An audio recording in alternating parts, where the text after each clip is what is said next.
Mon quartier est différent dans Bruxelles. Les différences semblent être la norme. Autour de moi, j'entends souvent une série de mots qui racontent l'époque. Progressisme, humanisme, intégration, multiculturalisme.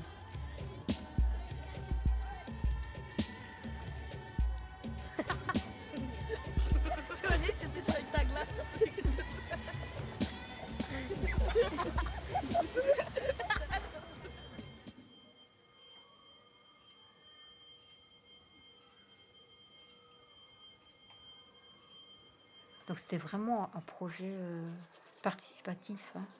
C'est ça qui est fou. Enfin, en plus, ça s'appelait La Nouvelle École. Donc on a plongé les 2 pieds dedans. Et puis on se disait, c'est chouette d'avoir une école où il y a vraiment tous les milieux sociaux et culturels. Nous nous intéressons aux enfants de l'Atlantique à l'Oural, du Cap Nord au Cap de Bonne-Espérance. Le seul nom du Cap de Bonne-Espérance nous fait présager d'un avenir que nous voulons meilleur. Bonjour Charlotte, bienvenue dans ce studio. Merci d'être avec nous et surtout merci d'avoir fait ce film qui nous pose beaucoup de questions à nous, notre génération, mais je pense à tout le monde aujourd'hui, entre les rêves, entre les espoirs qu'on a vécus, entre la société qu'on a imaginée et la société dans laquelle nous nous retrouvons aujourd'hui, et aussi en quelque sorte comme l'héritage que nous avons laissé. Et ce dialogue avec les films de votre maman, ce dialogue de questionnement de 2 générations est vraiment a donné un film très fort et très interpellant, un très très bon premier film. Donc est-ce que vous pouvez me parler un petit peu de votre histoire, de vos 3 amis, en fait, pourquoi vous avez décidé de faire ce film? J'ai décidé de faire ce film parce que c'était... En fait, ma mère nous a déjà filmé, mes amis et moi, lors du passage de l'enfance à l'adolescence, donc dans cette école de quartier à Saint-Josse. Et donc, moi, j'ai nourri comme ça le fantasme toutes ces années durant de faire une suite à ce film. Qu'est-ce qu'on est devenu, nous, les petites filles de la place Saint-Josse. Voilà, donc en ayant un enfant, je me suis retrouvée confrontée à ces questions de mais qu'est-ce que à mon tour je vais transmettre alors que le monde dans lequel moi j'étais enfant n'est plus et que quelque part il s'est même pulvérisé.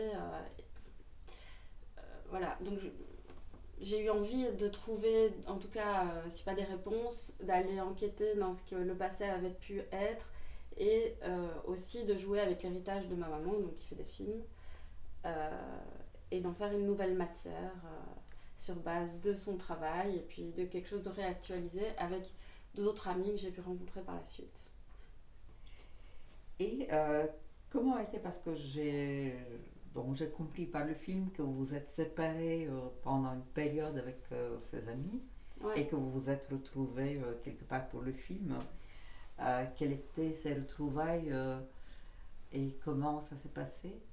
Mais en réalité, non, il y en a une avec qui on s'est séparés, puis il y en a, par la force des choses, hein, mais les autres, on est restés amis tout le long, et on est encore amis maintenant. Et voilà. Et est-ce qu'on pourrait voir encore un extrait parce que à un moment, peut-être qu'on va discuter après l'avoir vu. Il y a une grosse communauté érythréenne. Eux, ils croient que je suis érythréenne. J'étais en Égypte, ils ont cru que je venais d'Assouan. Je vais chez des Brésiliens, ils pensent que je suis brésilienne. Ma mère est blanche, mon père est noir. Tous les deux du Maroc. Donc je suis métissée, du même pays. Mais au niveau type, je n'ai pas le type maghrébin. Et je pense que ça m'a vachement aidée dans le sens que je voyais bien que les gens qui avaient le type maghrébin, en tout cas à mon époque, c'était dur.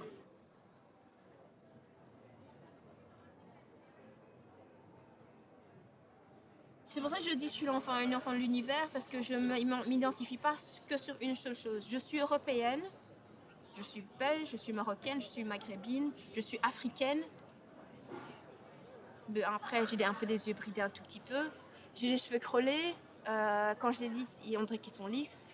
Enfin, tu vois ce que je veux dire? Je suis caméléon. Enfin, je me suis jamais sentie pas à ma place, au fait.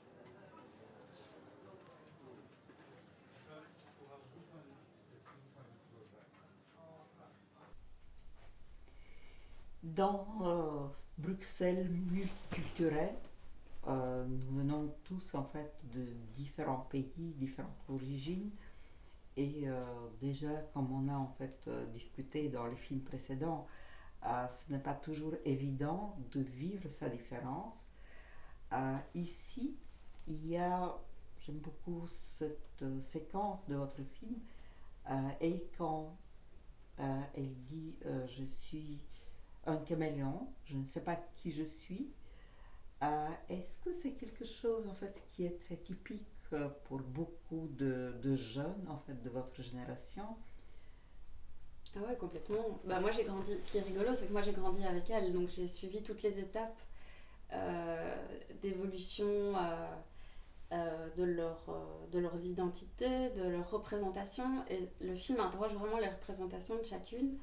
Donc il y en a une qui est d'origine marocaine, une qui est d'origine turque, une d'origine marocaine, et chacune s'est constituée, a été piochée, glanée à gauche, à droite, ce qui correspondait à leur représentation d'elle-même. Et le film, de ma part, il y avait vraiment cette tentative d'aller chercher là-dedans. Et moi qui est toujours d'ailleurs, cette identité, j'ai la peau blanche, je ressemble à l'identité dominante, on va dire. Je me suis aussi quelque part, j'ai aussi glané à travers leurs histoires et leurs représentations. J'ai aussi construit mon propre personnage. Donc voilà, et en filmant leur maman à chaque fois, on comprend d'où elles viennent, et dans le monde dans le Bruxelles qu'on connaît, on comprend ce avec quoi elles ont dû composer. Et forcément, c'est une espèce de micmac, et le film tente d'aller, de raconter ça, quoi. Et quand même, il y a une grande question dans ce film, que vous avez eu vos rêves, et en tout cas vos espoirs dans un monde qui proposait quand même autre chose, beaucoup plus libre, beaucoup plus intégré, beaucoup plus, ouvert, pour se retrouver dans un monde du consumérisme et de marketing, comme vous le dites. Donc, quel est l'impact en fait de ce monde dans lequel vous vous êtes retrouvés? Quelles sont vos revendications? Quels sont aussi les messages que vous avez en fait envie de donner à votre tour? Je crois que, en tout cas, moi, ce que j'ai voulu faire avec ce travail-là, avec ce film-là, au-delà effectivement, ce petit côté un peu mélancolique qu'on peut retrouver, en tout cas, moi j'ai à la vision du film, ce que j'ai eu envie de raconter,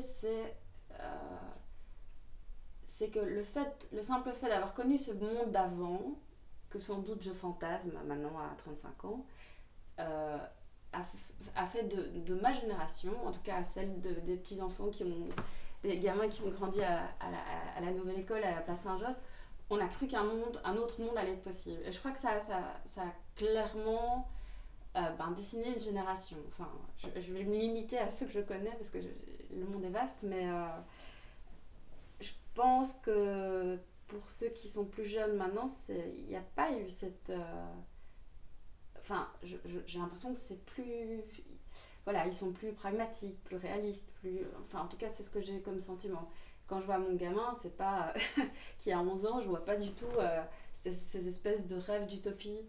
Mais je réponds pas à la question avec tout ce que je raconte, hein, mais je porte pas vraiment... C'est pas un film de revendication. Il y a le constat d'un monde qui a été, d'un monde qui n'est plus. Et voilà, et j'essaie aussi de montrer que malgré tout, les portraits que je fais, les 3 filles qui sont filmées, elles ont quand même fait un pas en avant de malade par rapport aux univers dont sont issus leurs mamans, qui sont plus difficiles, plus rudes, faits de moins de liberté, et qu'elles arrivent quand même à faire quelque chose d'innovant, enfin, qui corresponde un peu à ce qu'elles avaient envie d'être, même si elles en payent le prix plein. Voilà, j'avais envie de montrer ça aussi, mais c'est pas une revendication de moi. Oui, mais peut-être que c'est moi qui le vis comme ça. Ouais. Mais j'aimerais bien en fait voir un des derniers épisodes de votre film. Ouais. Parce que votre maman là se pose des questions que je me pose moi-même. Et surtout avec ce qu'on a vécu cette dernière année, je me pose de plus en plus la question de l'héritage et de la démocratie. Est-ce qu'on pourrait voir le dernier extrait? Donc je me rendais pas compte à quel point la démocratie c'est un truc qu'on devrait refiler de génération en génération, mais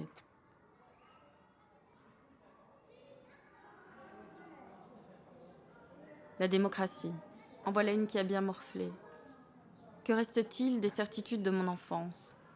Qu'est-ce que je vais faire de tout ce bazar? Quel trésor transmettre? Quelle trace garder? Quel objet jeter? Tu vois, celle qui est affreuse, que tu avais, celle de l'angoisse. Et donc c'est on est arrivé l'aboutissement. au bout de ce cauchemar. Malgré le modèle dominant, l'héritage culturel et les temps incertains, Essinam, Zeynep et Laïla façonnent avec une certaine grâce leur propre grammaire existentielle.